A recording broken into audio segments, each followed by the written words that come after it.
संसार में देखो तो परेशान, परमार्थ की तरफ देखो तो हम परेशान हो, ये हमारा आदत स्वभाव बन गया परेशान होना। थोड़ा सा धैर्यवान बनो, गंभीर बनो।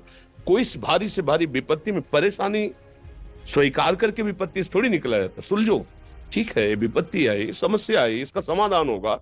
ऐसा थोड़ी कि हमें नष्ट कर देगी। अगर अभी हमारी बड़ी हानि हो जाती है, हम कल इससे बड़ा लाभ प्राप्त कर सकते हैं। हमको एकदम बिल्कुल गंभीर रहना है, इतने कमजोर नहीं बन जाना। अब वो गए तो क्या होगा, अब वो वस्तु गई तो क्या, पद गया तो क्या होगा। प्रयास किया था, ये पद मिला था, इससे बड़ा पद प्राप्त करूंगा, मैं इससे बड़ा महान बनूंगा। ठीक है, एक बार गिर गया, गलती हो गई, दंड भोगूंगा, फिर इससे ज्यादा संयम में रहूंगा। बिल्कुल मतलब एकदम फ्रेश दिमाग रखना चाहिए। और अपने लोग क्या है, जरा सी बात में एकदम पछड़ा कर लेते हैं, एकदम कमजोर हो जाते हैं। ये बिल्कुल ठीक नहीं है। हम जीवन भर की यात्रा की बात कह रहे हैं, भारी से भारी कष्ट में भी मुस्कुराना, तो हमें बल मिला है, हमें भगवान की कृपा का दर्शन हुआ है, हमें उनका दुलार दिखाई दिया है। अगर ऐसे तो भाग जाते हैं, फिर परमार्थ में थोड़ी चलना होता है। आज जो आप सुन करके लाभ लेने की चेष्टा कर रहे हो ना, ये केवल प्रवचन नहीं है, ये जीवन है। अगर ये जिए ना होते ना तो ये इसका प्रभाव नहीं पड़ता, फिर वाणी का प्रभाव नहीं पड़ता। हम इसीलिए कहते हैं, जैसे आप लोग एकदम परेशान हो जाते हैं जब बोलो, क्या हमसे ज्यादा परेशानी होगी?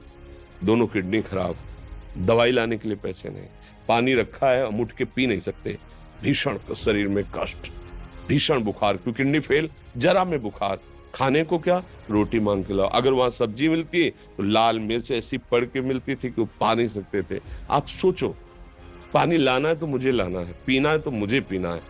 अगर मैं हारता तो कहां पहुंच जाता, क्या स्थिति होती? नहीं, मरना है, पर कदम पीछे। कोई दिन ऐसा नहीं जिस दिन सेवा ना की हो, जिस दिन सेवा ना गए हो।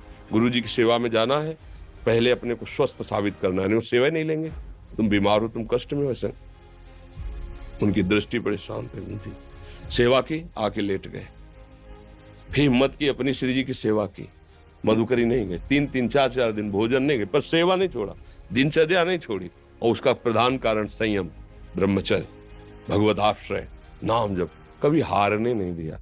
अभी भी थोड़ी देर बाद डायलिसिस शुरू होगा, हारने, आपको हारे हुए नजर आ रहे हैं। शरीर में पीड़ा है, किडनी फेल है, ऐसा तो हम स्वस्थ बैठे हैं, पीड़ा है, बार बार प्यास लगती है, थोड़ा थोड़ा पानी मिलता है, लेकिन हम आनंदित हैं, हम प्रसन्न हैं। हम लड़ाई में हारे नहीं हैं, ना हारेंगे, हम जीत चुके हैं। हम अपने मालिक के भरोसे में अपना संवाद, तो वो ये हम अपनी बड़ाई नहीं बता रहे, हम आपको बता रहे समस्या। सोचो, तुम्हारे पास तो माँ है, भाई है, बहन है, परिवार है, कोई ना कोई तो है ना। मेरा किसी ने कभी जीवन में ध्यान भी नहीं दिया। क्यों? बचपन से बाबा जी बन गए, किसी से प्यार नहीं, किसी से संबंध नहीं, कोई जानकारी नहीं, हम कहाँ हैं, वो कहाँ, किसी से कोई मतलब नहीं। अच्छा, जवान साधु कौन श्रद्धा करे? कभी गांव जाने की हिम्मत नहीं पड़ती कि रोटी मांग ले, पता नहीं लोग क्या सोचेंगे, क्या भावना कर ले। हम दरवाजे पे खड़े हैं, क्या कैसी भाव, जो हमारे सामने आकाश वृत्ति से आया यौवन अवस्था में वही पाया, अन्यथा भूखे रह गए। जब हम हर समय अपने को विवेक के द्वारा सावधान रखे तो हम कभी निराश नहीं हुए, कभी उदास नहीं हुए, कभी ऐसा नहीं लगा कि यार हम दुखी, कभी नहीं लगा। उसी का फल है कि उस सुख का संकेत मिल गया जहां दुख की निशानी भी नहीं है। वही उसी के बच्चे हो, हम सब उसी धातु से बने हुए हैं। हम इतना क्यों परेशान हो जाते हैं? हम ये देखते हैं अपने लोग, थोड़ी बात बिगड़ गई परेशान, नहीं बिगड़ी तो बिगड़ जाने की संभावना में परेशान है। आज सुख है लेकिन कल सुख छिन जाएगा, तो हम आज के सुख में सुखी ना होकर कल के दुख की आने की संभावना में हम भयभीत हो। मतलब क्या हमारी सोच रह गई?